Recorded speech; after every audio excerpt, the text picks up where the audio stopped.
নমস্কার বন্ধুরা, আমি শর্মিষ্ঠা কিচেনে সবাইকে স্বাগত।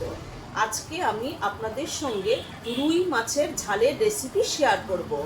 চলুন দেখে নিই কীভাবে বানাই, আর সম্পূর্ণ ঘরোয়া উপকরণ দিয়ে আর সহজ পদ্ধতিতেই আপনারা বানিয়ে নিতে পারবেন।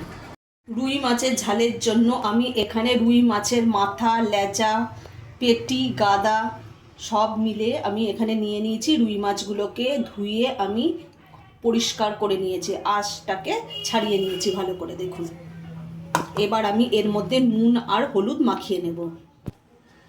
আর রুই মাছের ঝালের জন্য আমি এখানে চার টুকরো আলু নিয়ে নিয়েছি, আর এখানে একটা বড় সাইজের টমেটোকে এরকম টুকরো করে নিয়েছি। এখানে পেঁয়াজ, একটা বড় সাইজের পেঁয়াজকে এরকম চৌকো করে টুকরো করে নিয়েছি, আর 8টার মতো কাঁচা লঙ্কা আছে, আর অল্প একটু রসুন কোয়া আছে, আর হাফ ইঞ্চির মতো আদা।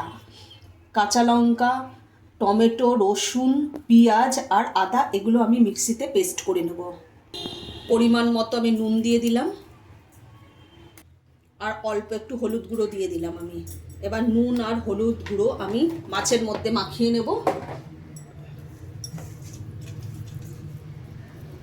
প্রত্যেকটা মাছের মধ্যে যেন নুন আর হলুদ ঢোকে সেইভাবে আমি মাখিয়ে নেব প্রত্যেকটা মাছের মধ্যে।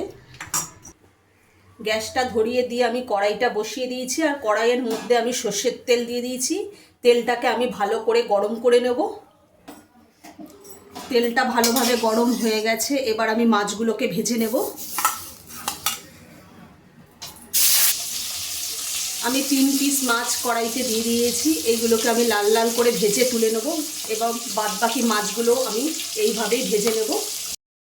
আমার একদিক মাছগুলো ভাজা হয়ে গেছে, আমি মাছগুলো উল্টে দিয়েছি। এইভাবেই সব মাছ আমি ভেজে নেব। মাছ ভাজার তেলের মধ্যেই আমি আলুগুলো ভেজে নেব। আমার সমস্ত মাছগুলো দেখুন লাল করে ভাজা হয়ে গেছে। আমি আলুগুলোকে লাল করে ভেজে নেব। আলুগুলো ভাজা হয়ে গেছে, আলুগুলোকে তুলে নেব। এখানে আমি কড়াইয়ের মধ্যে ফোড়ন দিয়ে দেবো। একটা শুকনো লঙ্কাকে অর্ধেক করে নিয়েছি, 2টো ছোটো এলাচ, একটা দারচিনি আর লবঙ্গ, আর হাফ চামচ গোটা জিরে। আর আমি ফোড়নটাকে ভালোভাবে ভেজে নেব। আমি মিক্সিতে মশলাটা পেস্ট করে নিয়েছি। এর মধ্যে আদা, রসুন, টমেটো, কাঁচা লঙ্কা, পেঁয়াজ সব কিছুই আছে, আমি মিক্সিতে পেস্ট করে নিয়েছি। আর মশলাটা এখানে ফোড়নটা ভালো করে ভাজা হয়ে গেছে, আর ফোড়নের থেকে একটা সুন্দর মিষ্টি গন্ধ বেরোচ্ছে। আমি এবার মশলাটা দিয়ে দেবো।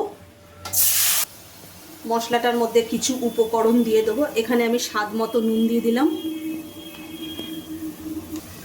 1 চামচ আমি ধনে গুঁড়ো দিয়ে দিলাম। 1 চামচ জিরে গুঁড়ো, 1 চামচ হলুদ গুঁড়ো, আমি আর একটু হলুদ গুঁড়ো দিয়ে দেবো, আর 1 চামচ গুঁড়ো গরম মশলা। আর ঝালের জন্য আমি 1 চামচ গোলমরিচ গুঁড়ো দিয়ে দিলাম।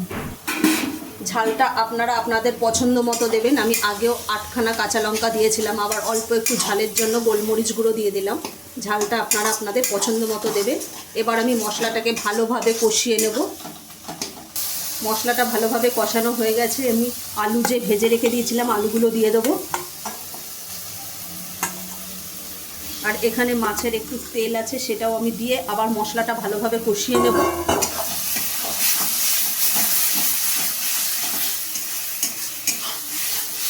মশলাটা ভালোভাবে কষানো হয়ে গেছে, এবার আমি জল দিয়ে দেব।